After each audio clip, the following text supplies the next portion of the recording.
Galera, tema fera hoje, hein? Até separei uns slides aqui das minhas aulas. Se der tempo eu mostro um pouquinho pra vocês aí, dependendo do que a gente estiver discutindo. E eu separei alguns tópicos aqui. É um tema muito legal, assim, porque é algo bem novo na literatura.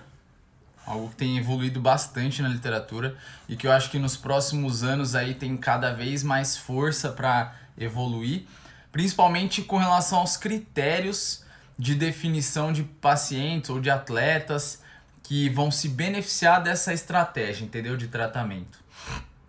Então eu acho que a gente tem que evoluir muito ainda com relação às nossas abordagens nesse tipo de lesões, tanto no tratamento cirúrgico e principalmente no tratamento conservador, né? Que é algo que está ainda mais atrás do que o tratamento cirúrgico. Eu vou trazer alguns dados aqui para vocês, tanto com relação à cirurgia, quanto com o tratamento conservador, que é o tema principal da live. Então eu não vou deixar de falar do tratamento conservador, né? Com certeza.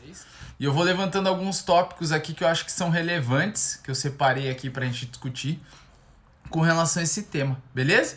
Mas eu sempre falo, né, nos meus cursos, nas minhas aulas de pós-graduação, nada disso daqui faz sentido se eu não conseguir impactar ou mudar alguma coisa que vocês fazem no dia a dia de vocês. Pessoal, é o seguinte, então, eu separei alguns dados interessantes aqui pra gente começar a desenvolver o nosso raciocínio, tá? A primeira coisa é com relação à epidemiologia das lesões de LCA. Então, 15% dos atletas profissionais dos esportes em geral tem a chance de desenvolver uma lesão de ligamento cruzado anterior. Quando a gente compara com atletas amadores, essa possibilidade cai para 3%. Ou seja, atletas profissionais têm mais chance ao longo de toda a sua vida esportiva de romper o ligamento cruzado anterior do joelho do que atletas amadores. Só aí a gente já começa a pensar que é muito mais fácil você realizar o tratamento conservador por um atleta amador do que um cara do alto rendimento, beleza? Esse é o primeiro ponto, porque o cara do alto rendimento tem mais chance de romper ou de ter uma entorse de joelho do que um cara do amador. Mas não é só isso que influencia, né? E a gente vai discutir de vários critérios aqui que podem influenciar aí nessas lesões, beleza? Um outro dado que é muito interessante e que eu vou tentar discutir isso daí bastante com vocês ao longo da live.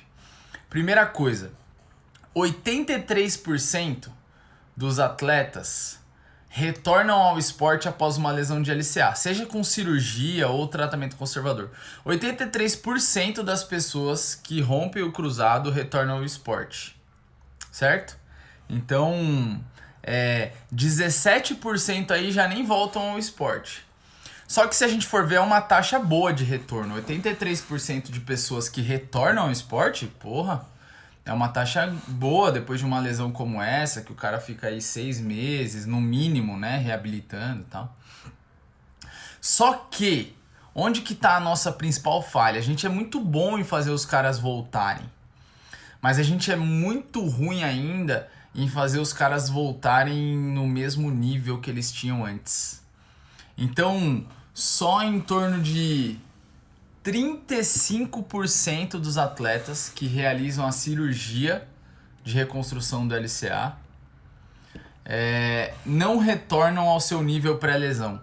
Então, de 100 atletas, vamos supor que você está tratando 100 atletas, 35 caras homens ou mulheres, eles têm a chance de não retornar ao seu nível pré-lesão. Ou eles tendem a não retornar ao seu nível pré-lesão.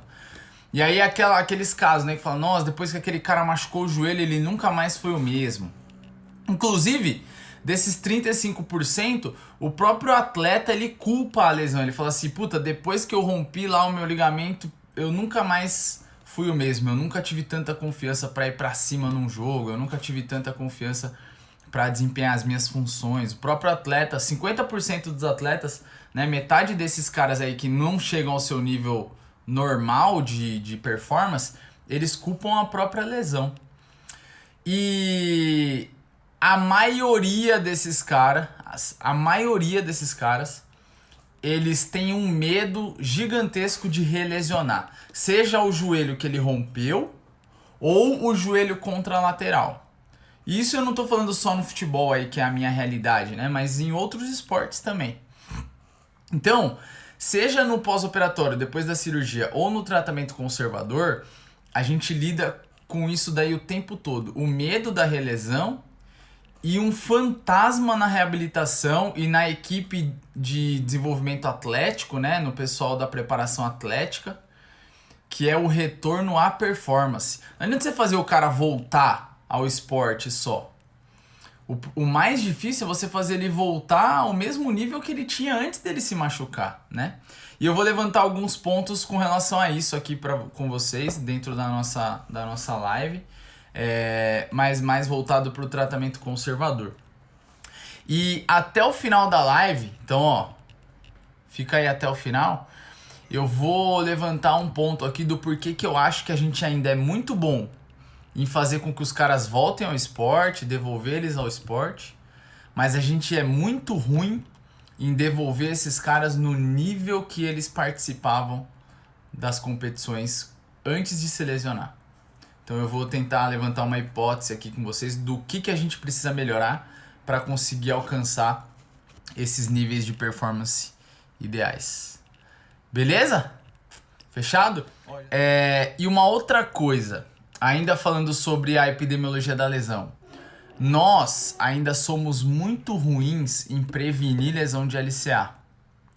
Porque o primeiro ponto de apoio para você fazer um bom trabalho de prevenção, um trabalho de prevenção efetivo, é você conseguir predizer ou definir quais os atletas que estão em maior risco de romper o ligamento. E não existe nenhum norte assim na literatura hoje de série de testes pré-temporada ou condições que um atleta possa apresentar que prediz, ou seja, que consegue prever que ele tem mais chance de romper o cruzado. Então é muito difícil prevenir, porque você não consegue nem definir qual é o cara que tem mais chance de romper. Como é que você vai definir um trabalho específico para esse indivíduo, entendeu? O problema das lesões de ligamento, especificamente aí do LCA, é que muitas vezes elas acontecem por um trauma inesperado, por um momento inesperado no jogo, normalmente relacionado a um aperto ali de um atleta em cima do outro, ou um atleta que cai em cima do joelho do outro, ou às vezes um buraco que tem no campo e o cara torce o joelho. É diferente de lesões musculares ou lesões por sobrecargas, tendinopatias, que a gente sabe que se a gente controlar a carga e através de alguns critérios relacionados à força, capacidade neuromuscular, de potência, etc., capacidades físicas, você consegue definir qual é o atleta que tem mais chance de machucar ou não e definir um programa específico de prevenção para ele, sabe? Lesões de ligamento é muito difícil fazer isso, porque normalmente ela acontece aí por um trauma aí insidioso, um negócio que não dá muito para controlar. Entendeu? Então a gente é muito ruim de predizer, automaticamente a gente ainda não é muito bom em prevenir essas lesões. Mas beleza, a gente vai falar desses casos, né? Que a gente não conseguiu prevenir e que se lesionaram. E aí o que a gente tem que fazer com esses caras, né? Qual a conduta que a gente tem que tomar? Alguns vão fazer cirurgia, outros vão passar para o tratamento conservador. Mas como definir isso, né? Quem é o cara, quem é a moça que vai se beneficiar do tratamento conservador, né? Ou quem é que não vai se beneficiar do tratamento conservador e precisa do tratamento cirúrgico? A primeira coisa que vocês têm que saber é que hoje, de acordo com a literatura, é algo que eu acredito realmente que vai evoluir, mas de acordo com a literatura, atletas de elite têm que passar por uma cirurgia. Principalmente se você tiver lesões associadas, tipo lesão de menisco, ou lesão de outros ligamentos, como o ligamento colateral lateral ou canto posterolateral do joelho. Nessas condições, o tratamento é cirúrgico com certeza. Mas se é um atleta de elite, o tratamento vai ser cirúrgico. Por quê? A gente vai discutir sobre o tratamento conservador e vocês vão entender que o tratamento conservador tem uma possibilidade de falha. E a gente não tem esse tempo no esporte de alto rendimento. Então não tem como você ter a chance de um atleta falhar, né, durante esse processo. O cara ia ficar ali 6 meses reabilitando, se ele fizesse cirurgia rápido, e às vezes você precisa ir de uns 2, 3 meses para fazer o tratamento conservador, correndo o risco desse cara ter um episódio de instabilidade e não ser eleito para o tratamento conservador e ter que fazer a cirurgia. Então, uma coisa que ia ser de 6 meses, para um atleta de alto rendimento pode virar 9, 12 meses, dependendo de como que esse processo vai ser definido. Então, no esporte de alto rendimento, a gente tem muita dificuldade ainda em bater o martelo e comprar uma briga como essa, entendeu? Comprar uma briga como essa.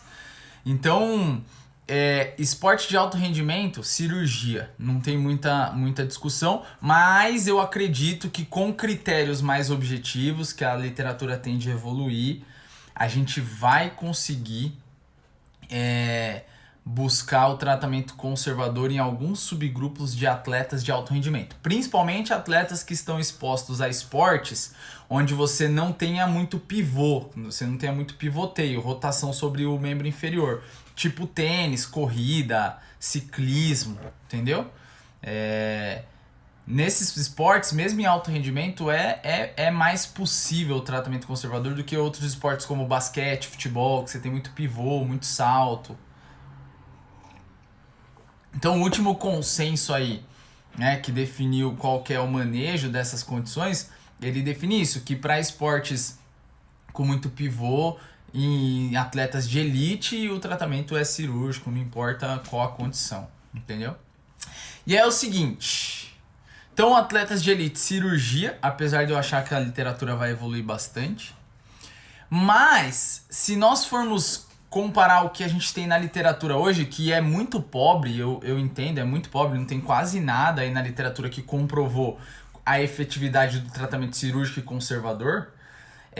Existe um ensaio clínico aleatorizado, né, que comparou um grupo que fez cirurgia e outro grupo que não fez cirurgia, e encontrou o seguinte, que após 2 e 5 anos de reabilitação pós-cirúrgica ou conservadora, não existiu diferença funcional entre os dois grupos e não existiu diferença na qualidade de vida dos dois grupos.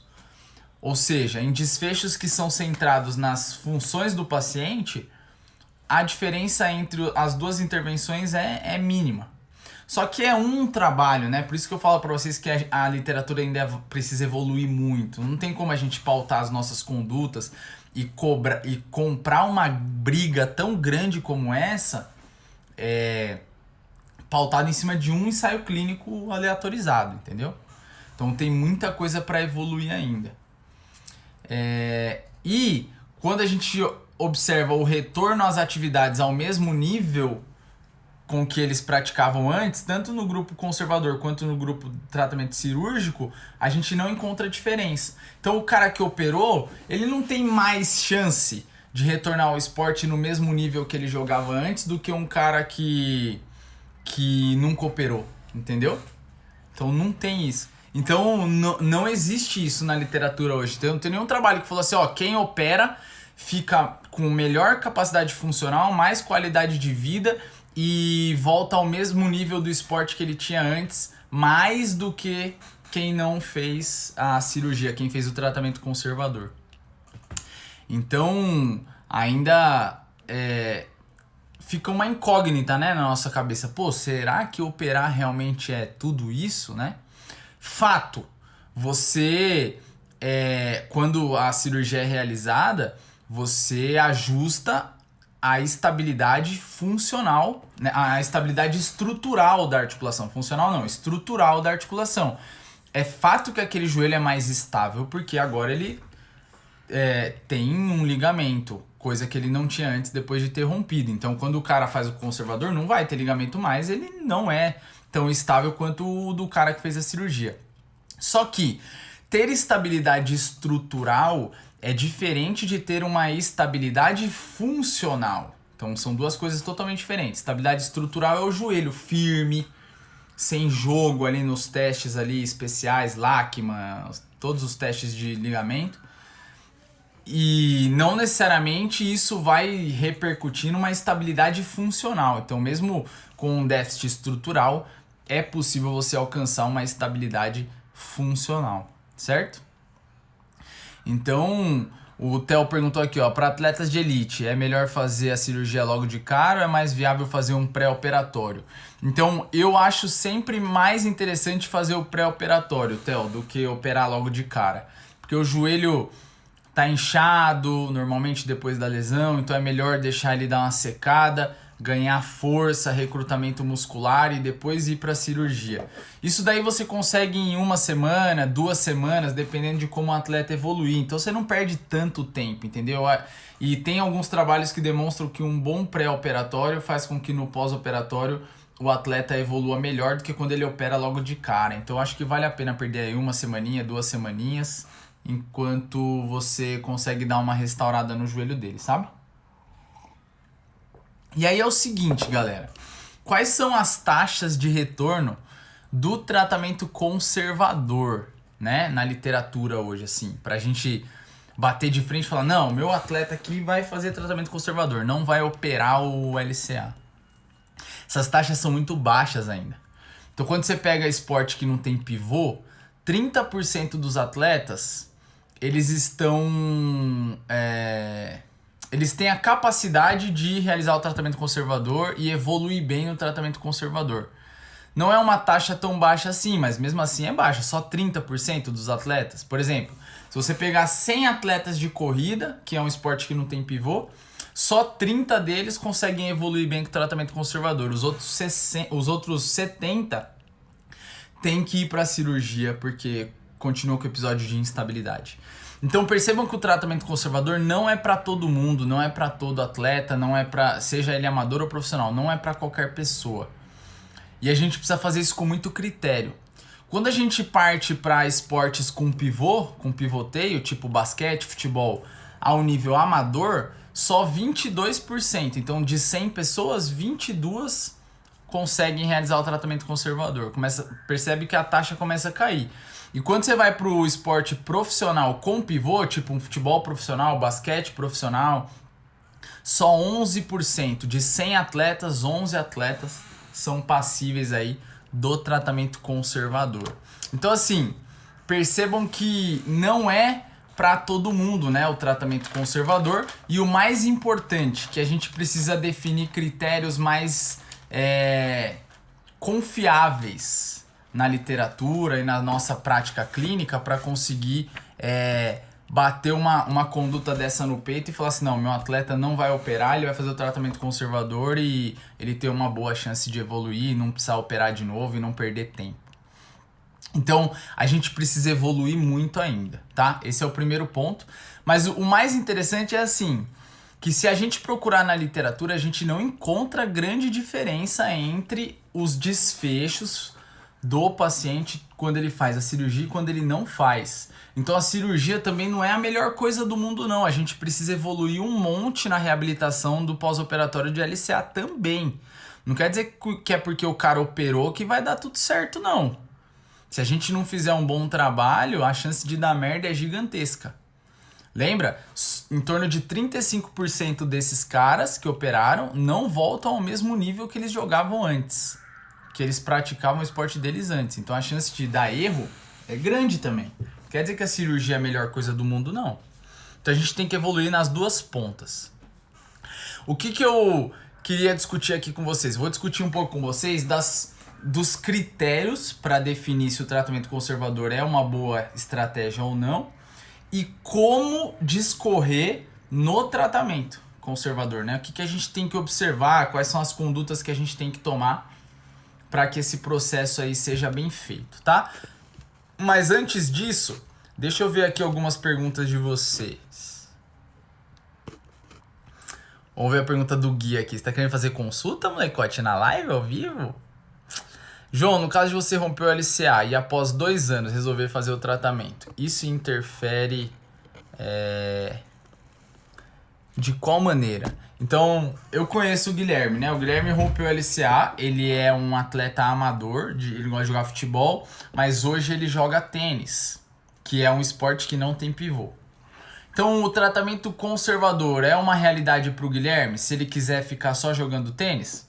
Com certeza. É uma realidade para o Guilherme se ele quiser jogar futebol? Pode ser, só que ele precisa passar por alguns critérios. Ele fez uma pergunta interessante, faz 2 anos que ele rompeu e ele ainda não operou. O que a gente tem na literatura hoje com relação a postergar a cirurgia? Então, quando você compara o tratamento cirúrgico e o tratamento conservador, uma das coisas que o pessoal mais fica preocupado é com relação à degeneração articular, a artrose no joelho. Então o pessoal fala assim, pô, se não operar logo o joelho vai começar a degenerar mais rápido e você vai ter artrose e tal. O que a literatura traz? A literatura traz que realmente quem não opera tem mais chance de ter degeneração no joelho do que quem opera. Só que quem opera também tem degeneração. Não quer dizer que quem opera não vai ter artrose no joelho, não. Quem opera, a partir do momento que você rompe o ligamento, você tem mais chance de ter artrose no seu joelho do que qualquer outra pessoa. Só que quem faz o tratamento conservador tem um pouquinho mais de chance comparado com quem faz a cirurgia. E quanto mais tempo você demora para definir, a tendência é que você tenha mais chance de degeneração, porque você tem realmente mais forças ali de cisalhamento, né, na articulação, porque tem menos estabilidade estrutural. Isso é um ponto. Aí o Guilherme deve estar pensando assim, puta que eu pariu, tô fudido. Não operei meu joelho faz 2 anos, com 40 anos eu tô com artrose no joelho. Então assim, só o fato dele ter rompido o ligamento já expõe ele a uma maior chance de ter artrose. Mas você ter uma degeneração no joelho, no raio-x ali, no exame de imagem, não significa que você vai ter dor no seu joelho ao longo da sua vida. E o mais importante, não significa que você vai ter uma limitação funcional ao longo da sua vida. Então, mesmo essas pessoas que romperam a LCA e fizeram um tratamento cirúrgico ou conservador, tanto faz, e que tem mais chance de ter artrose no joelho, não significa que essa degeneração articular ela vai ser sintomática ao longo da vida, certo? A gente já sabe, já mostrei várias evidências aqui para vocês em outras lives e até em outras articulações, e no joelho não é diferente, de que ter degeneração em uma articulação não é preditor de dor e não é preditor de menor capacidade funcional. Então, por mais que um paciente tenha rompido a LCA e ele tem mais chance de ter degeneração no joelho, artrose, etc., não significa que ele vai ter dor no joelho. Pode ser que ele morra lá velhinho, sem dor no joelho, mas com degeneração, certo? Então isso é fato. Rompeu o LCA, tem mais chance de ter degeneração. Quanto mais tempo você demora para operar, a tendência é que você tenha um pouco a mais de degeneração do que quem operou. Mas quem operou também tem degeneração, entendeu? E isso não significa que vai ser sintomático. Esse é o primeiro ponto. Com relação ao Guilherme, ele falou assim, como que eu vou realizar agora as minhas condutas, né? O que eu tenho que fazer? Eu vou para cirurgia ou eu faço o tratamento conservador, né? E aí é o seguinte, a gente precisa definir critérios para saber quem vai se beneficiar do tratamento conservador e quem não vai, porque tem uma chance muito grande de dar merda e precisa ir para cirurgia, certo? A primeira coisa é, Guilherme, o que você tá disposto a fazer? Você quer voltar a jogar futebol ou você quer jogar tênis? Porque as taxas de sucesso do tratamento conservador são maiores em uma pessoa que quer praticar esportes lineares do que em uma pessoa que quer praticar esportes onde você tenha pivô. Então se ele falar assim, eu quero só jogar tênis, nem quero jogar futebol mais, o tratamento conservador já começa a ser uma realidade um pouco maior para ele. Se ele falar que quer praticar futebol amador, não quer dizer que não pode fazer o tratamento cirúrgico, mas conservador, desculpa. Mas a chance de dar erro é muito maior, certo? Com 2 anos de pós-operatório de LCA, uma coisa importante a gente perguntar para um paciente desse. Quantos episódios de falseio, de instabilidade ele já teve nesse período? Um paciente que tenha pelo menos um episódio de falseio já é um paciente que tem uma grande possibilidade de ter que ir para cirurgia. Agora, se o Guilherme falar assim, cara, em 2 anos eu nunca senti meu joelho bambear, eu rompi, tenho o diagnóstico de ruptura, mas ele nunca bambeou, nunca senti instabilidade em nenhum momento na minha vida, o tratamento conservador pode ser uma estratégia. Certo? Além disso, a gente tem que definir outros critérios, como força, principalmente de quadríceps e de isquiotibiais, e os testes de salto também. Então, expor o paciente a alguns testes de salto, se ele não apresenta episódios de falseio, pode ser uma forma de você começar a testar para ver se ele tem o joelho firme mesmo, ou se ele tem esse joelho estável funcionalmente, do que quando você compara com uma pessoa que já teve episódios de falseio. Normalmente a pessoa que já teve episódio de falseio, ela vai ter apreensão, ela não vai ter coragem de saltar, de aterrissar num joelho só. Quem nunca teve, por mais que tenha um LCA rompido, e até uma forma de você testar se ele tem o que a gente chama de instabilidade funcional, porque lembra que eu falei? Estabilidade estrutural é uma coisa, funcional é outra. É você expor ele a testes de salto. Então vamos supor que o Guilherme faz lá os Hope Tests e não dá muita diferença de um joelho para o outro, do joelho direito para o joelho esquerdo dele, por exemplo. O tratamento conservador começa a ser uma realidade para ele, porque ele tem pouca diferença de capacidade de performance de uma perna para outra. Aí a gente avalia a força. A força está diminuída. Beleza, mas a força a gente consegue ganhar, então pode ser um dos critérios que a gente pode tentar definir como tratamento, inclusive para ele. Então tem que levar tudo isso em consideração. Beleza? A Gabi falou assim, mas não volta ao mesmo nível por qual motivo? Eu vou responder, Gabi. Vou responder já quando eu entrar aqui em critérios de retorno ao esporte, em intervenções de que a gente tem aqui a aplicar com os nossos pacientes. Por enquanto eu só estou falando um pouco da tomada de decisão clínica com relação a operar ou não operar. E daqui a pouco eu já entro aí porque que eu imagino que a gente ainda é muito ruim em devolver esses atletas ao mesmo nível que eles praticavam o esporte antes, tá? Comprometimento do atleta pode ser um fator que você escreveu aí, por falta de comprometimento do atleta, pode ser um dos fatores, mas não é o único não. Tem algumas coisas que a própria equipe de fisioterapia e de performance precisam melhorar ainda, beleza? Seguinte, então quais seriam os principais focos nas intervenções? Deixa eu ver só se tem alguma dúvida aqui com relação à tomada de decisão, que se tiver eu vou responder para vocês aqui. A Suane perguntou assim, em que momento que eu posso definir que o tratamento conservador não foi efetivo? Então, a partir do momento, Suane, que você tem o seu atleta com uma força adequada, que já vou discutir o que seria força adequada, com testes funcionais adequados, só que mesmo assim, com escalas funcionais, ele não tem receio de realizar as atividades do dia a dia dele, mas só que mesmo assim, quando você expõe ele às exigências do esporte dele, ele apresenta um episódio de instabilidade. Então, se em algum momento você começa a evoluir com o seu atleta ali no tratamento conservador, e você começa a expor ele à especificidade do esporte, por exemplo, um jogador de basquete, você começa a pedir para ele mudar de direção e arremessar. Aí durante a aterrissagem acontece um episódio de instabilidade no joelho dele, por exemplo, ele sente o joelho falsear. Pronto. Um episódio de instabilidade já faz com que esse cara tenha uma indicação cirúrgica, entendeu? Esse é o problema. Porque assim, o cara não pode titubear quando ele é exposto à atividade que ele vai ser exposto lá no dia a dia dele, no esporte, entendeu?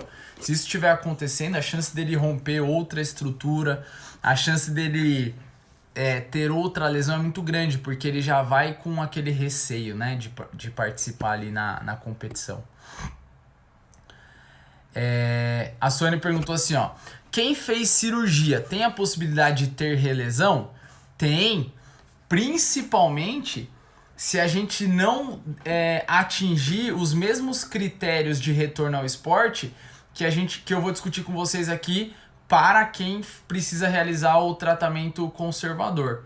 Então tem um trabalho que ele demonstrou o seguinte, que atletas amadores e profissionais que realizaram a cirurgia, que operaram, reconstruíram a LCA, quando eles não atingem 6 critérios, dentre eles testes, rope test, critérios de força, escalas funcionais, quando eles não atingem esses 6 critérios, eles têm 4 vezes mais chance de romper o LCA de novo do que um atleta que atinge 6 critérios de retorno ao esporte, que são alguns critérios que eu vou discutir com vocês daqui a pouco.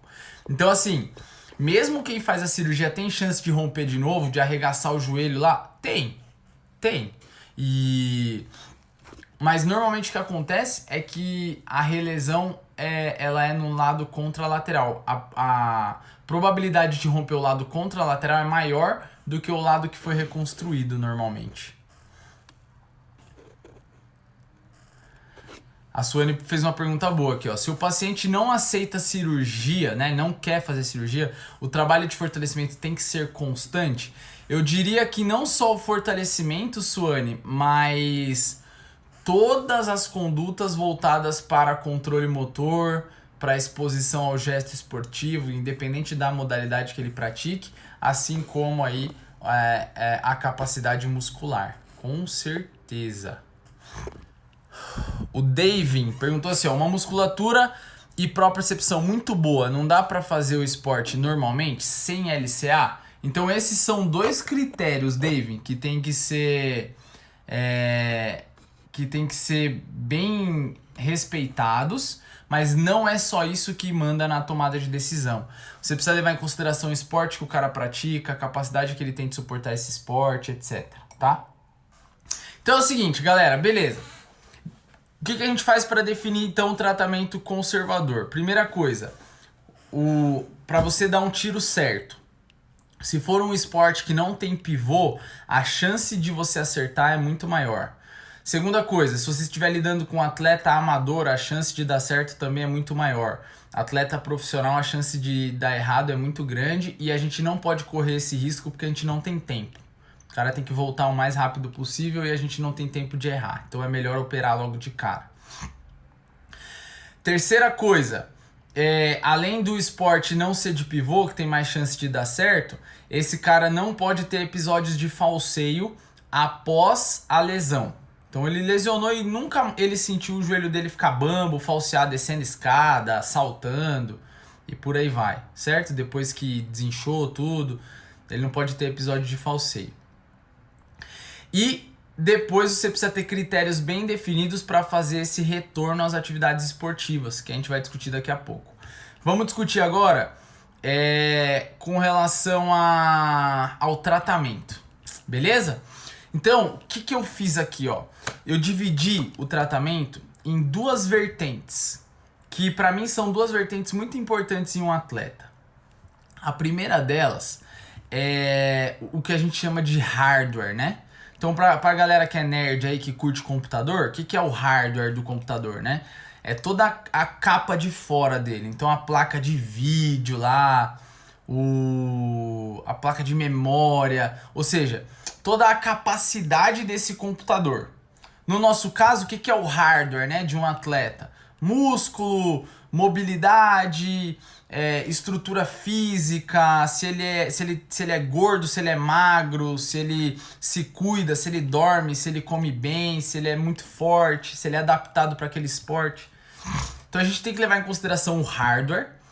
E aí tem 2 pontos cruciais aí na reabilitação do LCA relacionado ao hardware, a capacidade física do atleta, que você tem que restaurar.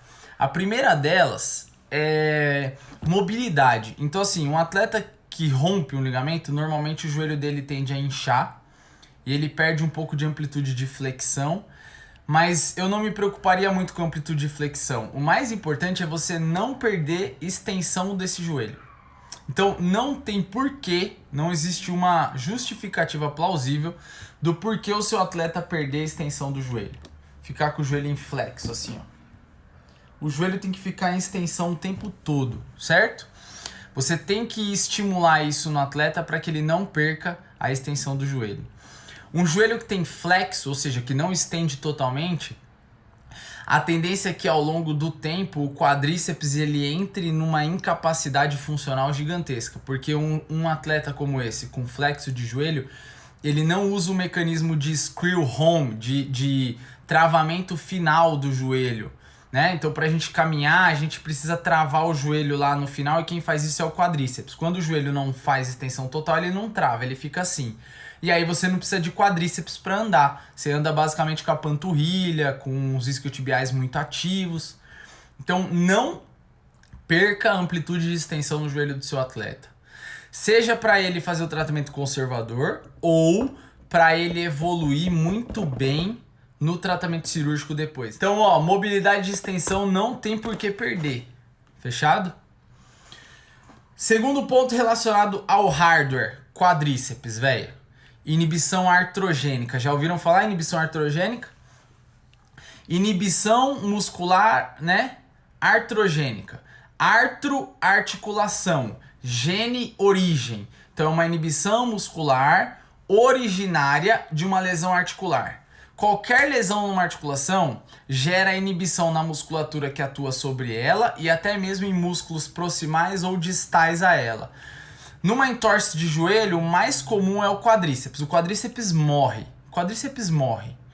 Então, o quanto antes você manter a ativação de quadríceps, principalmente utilizando a eletroestimulação neuromuscular, a tendência é que o seu paciente tenha menos chance de ter episódios de instabilidade, porque ele fica com o joelho mais firme, o quadríceps segura mais carga, e até alguns episódios de instabilidade funcional de algumas pessoas, eles acontecem não por conta da perda de estabilidade estrutural do joelho, muito por conta da perda de capacidade muscular mesmo, de fraquezas.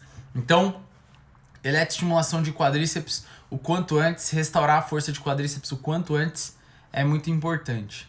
Beleza? Não só de quadríceps, mas de músculos importantes na reabilitação do LCA. Mas o quadríceps é o cara, porque ele morre depois da torção, tá? Mas não esqueçam de isquiotibiais, porque eles se inserem atrás da tíbia, no côndilo tibial. Quando eles contraem, eles geram posteriorização da tíbia. Portanto, eles são sinergistas do LCA. Se o LCA limita translação anterior da tíbia, quando os isquiotibiais contraem e puxam a tíbia para trás, eles ajudam nessa estabilidade do joelho, evitando essa translação anterior. Portanto, isquiotibiais são importantes, mas o quadríceps é o cara, tá? Além disso, existe um trabalho do professor Christopher Powers que ele demonstrou que atletas de futebol que apresentam diminuição de força de glúteo máximo tiveram mais chance de romper o ligamento cruzado anterior numa temporada do que atletas de futebol que têm o glúteo máximo mais forte. Então, é importante você já começar um trabalho de glúteo aí o quanto antes também. Beleza? Mas assim, o foco, se eu fosse para eu escolher um músculo, eu escolheria o quadríceps, porque o quadríceps inibe demais. E quanto mais você conseguir ativar esse quadríceps, seja buscando tratamento conservador através dos critérios que eu falei, ou até de uma estratégia pré-operatória para esse cara conseguir evoluir melhor no pós-operatório, quanto antes você recrutar esse quadríceps e quanto mais forte esse quadríceps chegar na cirurgia, melhor esse cara vai evoluir depois no pós-operatório. Fechado? Então, tente evitar o máximo da inibição artrogênica. Essas são as minhas duas dicas com relação ao hardware, beleza? Com relação à capacidade física do atleta. Quando a gente fala de atleta de alta performance, alto rendimento, tem aquela história de manter ali, né, a capacidade cardiopulmonar dele. Então, não tem problema nenhum ele fazer bicicleta. A gente evita corrida, porque vai estar dolorido o joelho e tal. Mas bicicleta, puta, dá pra fazer vários trabalhos. Eu vi que o Carlinhos entrou aí na live. É o Carlinhos, preparador físico da Portuguesa, auxiliar da preparação física com o Hamilton. A gente faz muito esse trabalho aí com os jogadores de futebol lá da Lusa que estão lesionados no DM, de manter aí a capacidade, manter as capacidades físicas dele ali, mesmo que ele não possa correr numa bicicleta ou de outra forma, a gente usa bastante isso, é primordial, tá? E aí entram as minhas dicas com relação ao software, né, do computador. O que é o software do computador? é todo o sistema operacional desse computador. No caso aí dos nossos atletas, qual que seria o sistema operacional? É aqui, ó, sistema nervoso, certo? Controle motor. Com relação ao controle motor, cara, em lesão de ligamento, um trabalho de controle motor é primordial. Então não tem como você reabilitar um paciente que teve uma lesão ligamentar e que pode ter uma queixa de instabilidade no joelho sem trabalhar o que a gente chama de perturbação ou estratégias de controle motor seguidas de episódios de instabilidade sobre aquele atleta. Seja com o uso de bases instáveis ou não, ou o próprio uso ali do seu corpo mesmo empurrando ele. Então esse trabalho do software é primordial. Já que um dos principais fatores de risco para lesão de LCA é o excesso de inclinação ipsilateral do tronco, né? Então, quando o atleta bate com a perna, por exemplo, perna esquerda no chão, e ele inclina o tronco muito para a esquerda, ele tem uma maior chance de romper o LCA, porque a tendência é que o joelho dele vá para o valgo. Todo mundo fala do valgo dinâmico, né, na lesão de LCA. Mas, na verdade, esse valgo dinâmico do joelho, associado ao pé preso no chão e com uma rotação, ele acontece por conta de um excesso de inclinação do tronco para o lado em que ele está apoiado, inclinação ipsilateral. Então, bateu com a perna esquerda, inclina para a esquerda, bateu com a direita, inclina para a direita.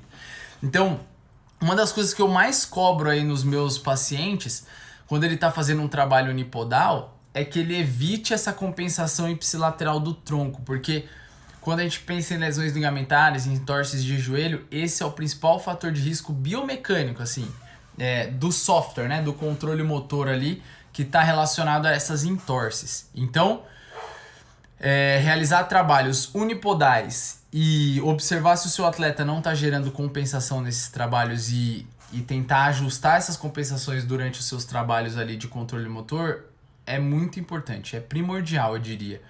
Principalmente evitando a compensação de inclinação ipsilateral do tronco. Beleza? E associado a isso, não esqueçam dos treinos de perturbação, beleza? Eu até peguei aqui na minha aula alguns exemplos. Vou mostrar aqui para vocês o exemplo de uma avaliação, certo? Para identificar se esse atleta tem uma alteração de aterrissagem, essas coisas. Então, ó, a aterrissagem unipodal é muito interessante de avaliar. E observar se ele tem excesso de inclinação do tronco ipsilateral. O que é ipsilateral? Ele não fez aí. No caso, seria uma inclinação para a direita, ó, que ele está pisando com a direita, uma inclinação para a direita. Eu me preocuparia bastante se ele tivesse esse tipo de compensação. Mais importante do que isso, né, se você identificar esse padrão alterado, como esse outro atleta aqui, ó, que eu estava avaliando tinha, quer ver? Olha na hora que ele aterrissa, ó. Isso é inclinação ipsilateral. Normalmente, pessoas que não têm capacidade de utilizar o glúteo, o complexo posterolateral do quadril, tende a compensar com o excesso de inclinação do tronco ipsilateral. E esse é o principal fator de risco para a lesão de LCA. Não é o valgo dinâmico do joelho. Normalmente, esse excesso de inclinação do tronco faz com que a gravidade que passa aqui fora do joelho empurre o joelho para dentro. Mas, na verdade, o grande problema não é o valgo em si, e sim essa compensação aí do tronco. Olha aqui o que é uma inibição artrogênica, ó, depois de uma cirurgia de LCA. Um atleta que fez um pré-operatório, olha a ativação de quadríceps dele, tá diminuída com relação ao membro contralateral, né? Mas olha aqui um outro atleta que inclusive era um atleta profissional de um time de futebol aqui de São Paulo. Após a cirurgia, olha... Eita, desculpa, mudei aqui. Olha a fibrilação aqui do quadríceps dele, ó. Isso é o que a gente chama de inibição artrogênica, né? Isso é o que a gente chama de inibição artrogênica. É uma inibição muscular. Então, assim, o cara não consegue recrutar um músculo. Então, quanto antes você conseguir recrutar esse músculo, melhor. Beleza? E a gente gosta de utilizar bastante, pra vocês terem aqui noção, a eletroestimulação. É válido. A eletroestimulação com o exercício pro quadríceps, no caso aí numa cadeira extensora. Certo? Aqui. Beleza? É uma das formas de se restaurar a ativação de quadríceps. Além disso, de restaurar o hardware, como eu falei para vocês, é muito importante restaurar o software. Então, treinos de desaceleração unipodal são interessantes. Mudança de direção. Inicialmente mais linear e depois a gente tende a progredir. Então, lateral, anterior, depois a gente tende a progredir para exercícios que exijam mais. Ah, nossa, eu tenho minha clínica pequena lá, não consigo fazer. Cara, você não precisa de muito espaço. Pede pra alguém jogar uma bola pro cara ali, fica dando umas porradas nele, ó. Pede pra ele frear num joelho só e dar umas porradas nele. Se você não fizer isso com o seu paciente, cara, você jamais vai preparar ele pro que ele vai encontrar lá no esporte dele, entendeu? Você precisa expor ele a demandas parecidas com o que ele vai encontrar no esporte, sendo que é muito difícil já simular isso, beleza? E se você puder, lógico que é muito mais interessante levar o cara pro ambiente dele ali mesmo, né? Realizar mudanças de direção, passe, 1 contra 1, que você vai exigir um pouco mais dele. Então, isso seria aí um trabalho pro software, certo? Trabalho pro software desses pacientes.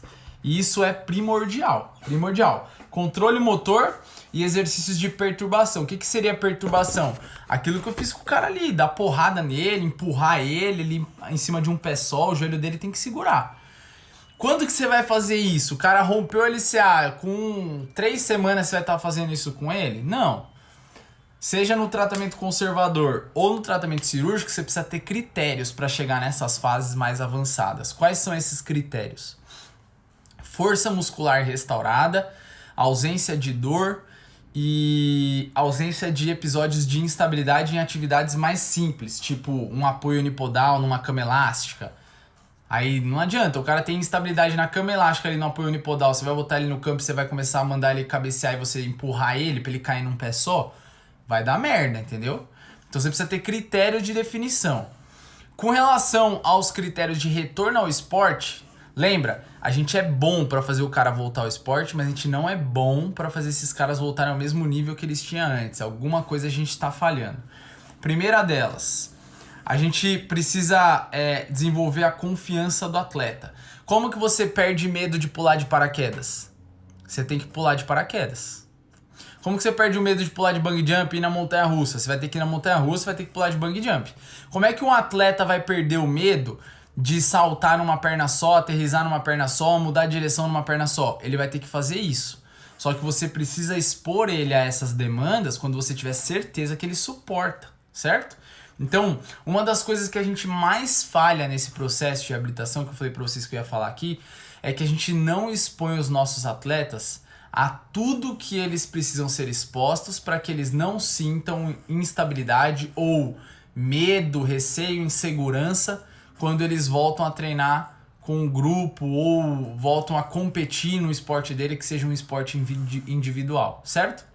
Então, tem que fazer parte dos critérios de retorno ao esporte a especificidade daquele atleta, ou estar exposto à atividade dele num nível bem próximo do que ele vai encontrar quando ele voltar à competição.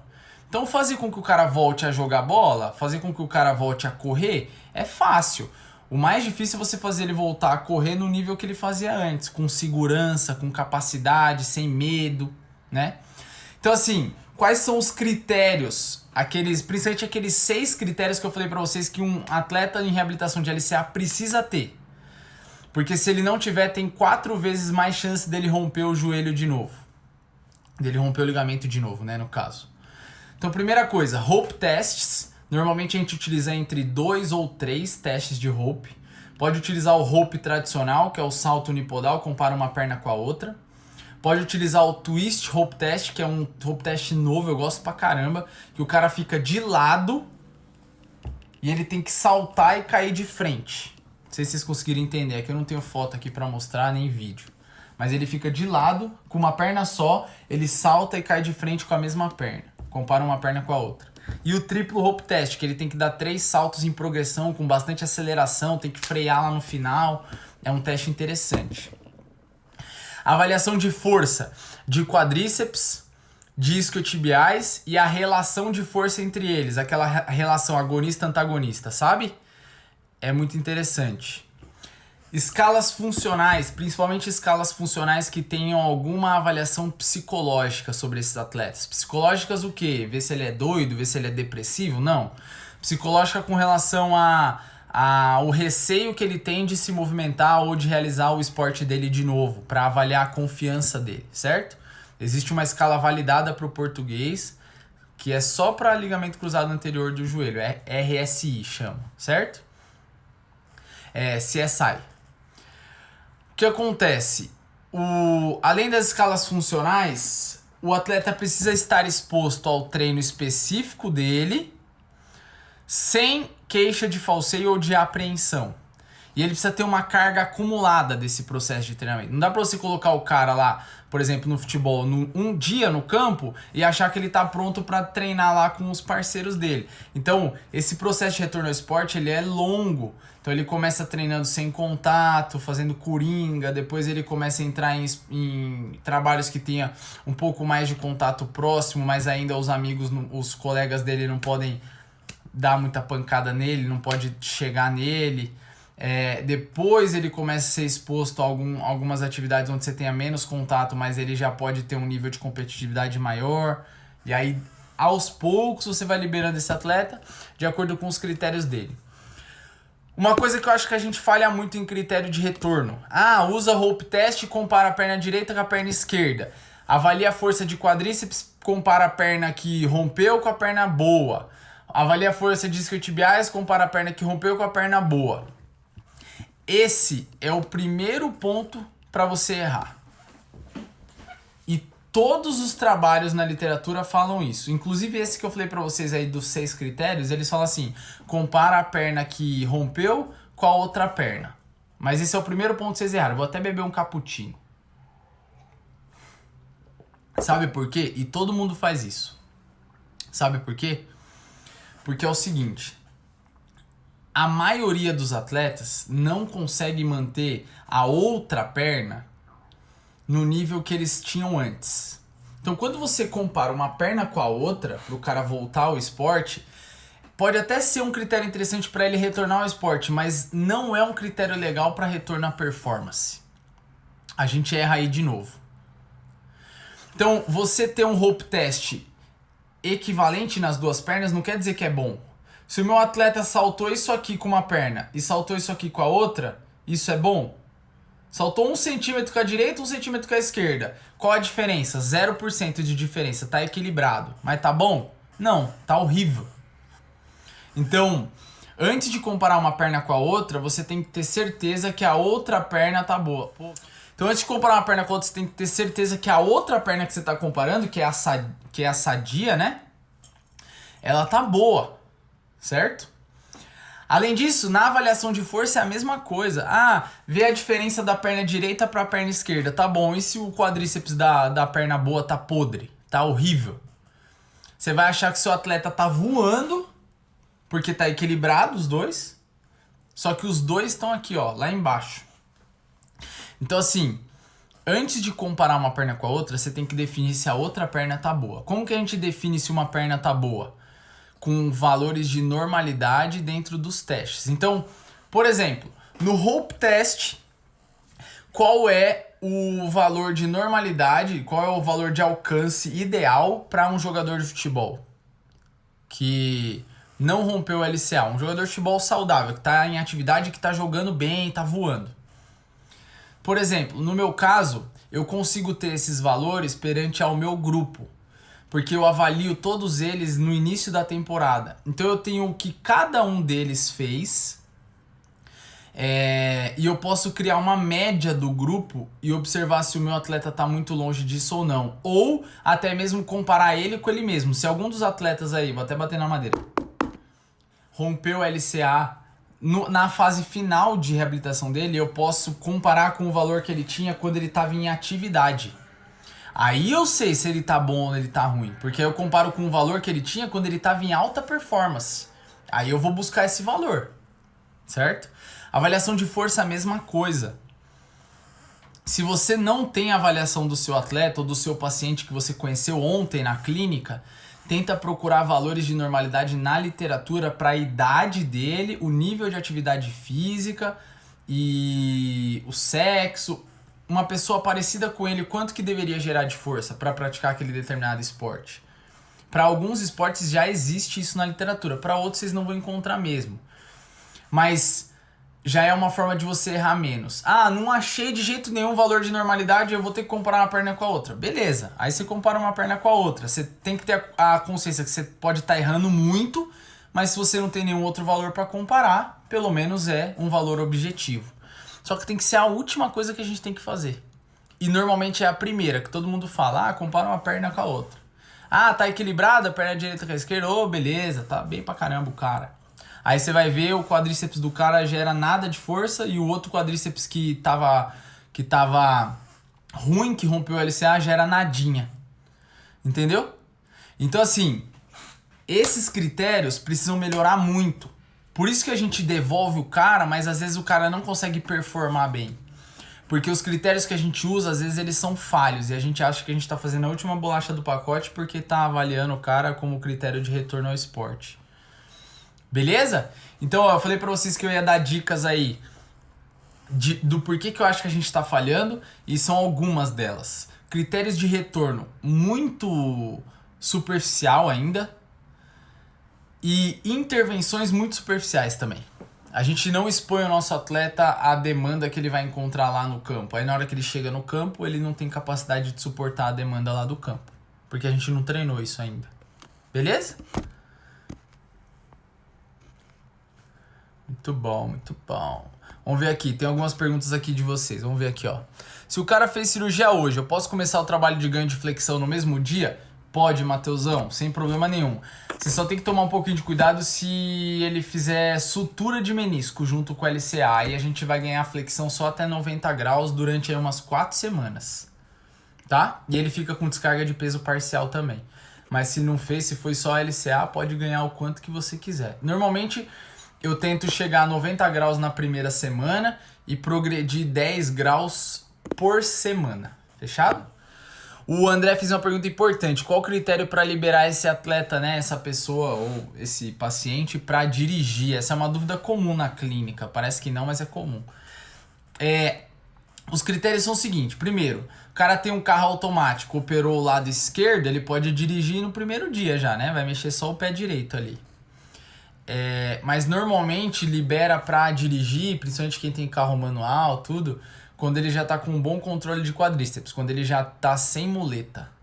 Quando ele já tá sem muleta e com um bom recrutamento de quadríceps. Provavelmente ali em torno de 3 semanas, você já vai conseguir alcançar isso daí, no máximo 4 semanas. Beleza? Fechado? Ô galera, então pra resumir, beleza? Pra gente ir terminando que eu já passei do horário da live. Resumindo. Cirurgia versus tratamento conservador. O que tem de melhor na literatura? Não existe essa resposta. Quando você olha a longo prazo, 2, 5 anos, quem operou e quem não operou parece estar igual. Principalmente quando você fala de esportes que não tem pivô, beleza? Ah, tô num time profissional de futebol igual eu tô. Um jogador de futebol lá rompeu o LCA. A literatura me embasa a fazer um tratamento conservador com ele? Não. A literatura indica que seja feita a cirurgia rápido, para você não perder tempo, porque é um atleta de alta performance, certo? Se é um atleta amador, não pratica esporte de pivô, o tratamento conservador é uma opção? Com certeza. Quais critérios? Todos aqueles que eu discuti.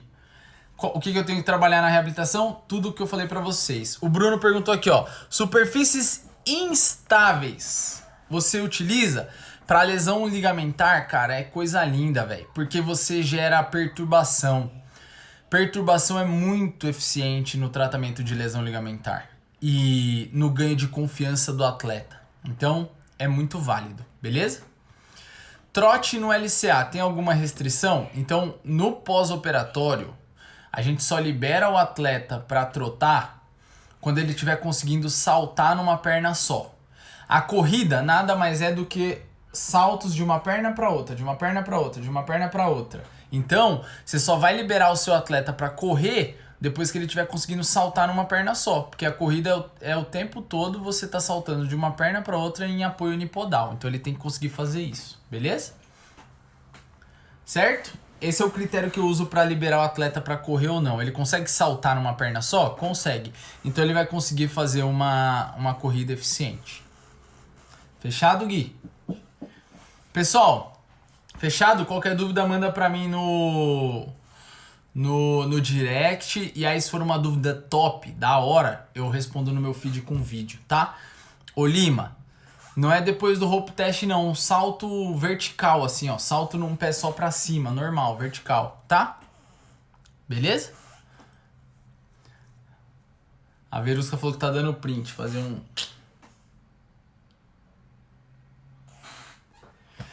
Fechado, galerinha? Ó, bom demais estar com vocês, hein? Quem quiser ter acesso a alguns dos artigos que eu citei aqui, entra lá no meu grupo do Telegram. O link do meu canal do Telegram tá lá na minha bio. Pessoal, até mais, ó. Fica com Deus. Um beijo pra vocês, viu?